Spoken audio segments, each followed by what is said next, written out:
19 वर्षीय मुलगी अचानक घरातून गायब।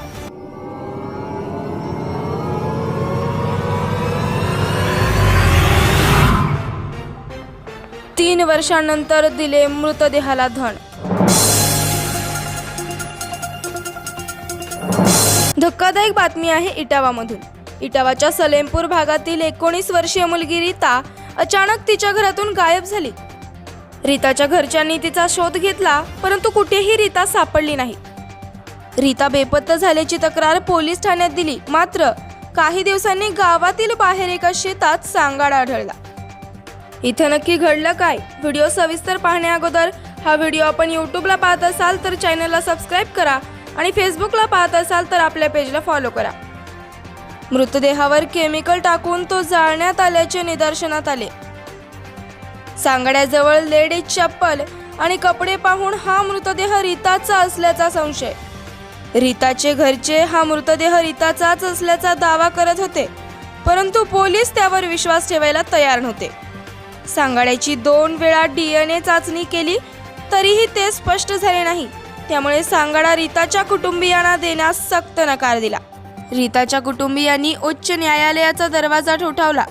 याआधी 2 वेळा DNA अहवाल स्पष्ट न झाल्याने आणि सांगाडा अजूनही फ्रीजरमध्ये पडून असल्याने कुटुंबियांनी पुन्हा एकदा सांगाड्याशी आपला DNA जुळवून घेण्याची विनंती केली आणि गरज लागल्यास त्यासाठी असणारा खर्च उचलण्यास तयार असल्याचे सांगितले। उच्च न्यायालयाने कुटुंबियांची ही तक्रार केवळ गांभीर्याने नाही तर पोलिसांनी 3 वर्षांहून अधिक काळ फ्रीजरमध्ये सांगाडा कसा ठेवला यावर चिंता व्यक्त केली आहे। जास्तीत जास्त 72 तास मृतदेह शवागृहात ठेवण्याचा नियम आहे आणि त्यानंतर आवश्यक नमुने सुरक्षित ठेवून अंत्यसंस्कार केले जातात। जेव्हा न्यायालयाच्या आदेशानुसार इटावा पोलिसांनी 3ऱ्यांदा DNA नमुने गोळा केले, त्यावेळी जेव्हा DNA रिपोर्ट समोर आला तेव्हा तीच गोष्ट घडली ज्याचा दावा रीताचे कुटुंब 3 वर्षांहून अधिक काळ करत होते।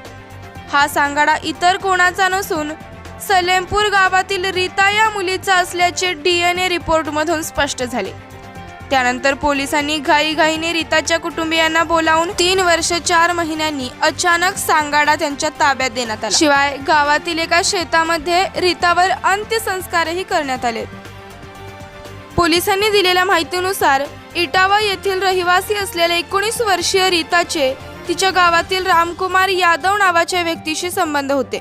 दोघेही फोनवर बराच वेळ एकमेकांशी बोलतच नव्हते, तर मधून एकमेकांना भेटायचे, पण अडचण अशी होती की दोघेही वेगवेगळ्या समाजातील होते। रामकुमार विवाहित होता आणि त्याला मुलेही होती। या परिस्थितीत रीता आणि रामकुमार यांच्यातील संबंधांवर दोघांच्याही कुटुंबियांचा नकार होता। गावाबाहेरील एका शेतात सांगाडा सापडला आणि सांगाड्याजवळ रीताची चप्पल आणि कपडे सापडले।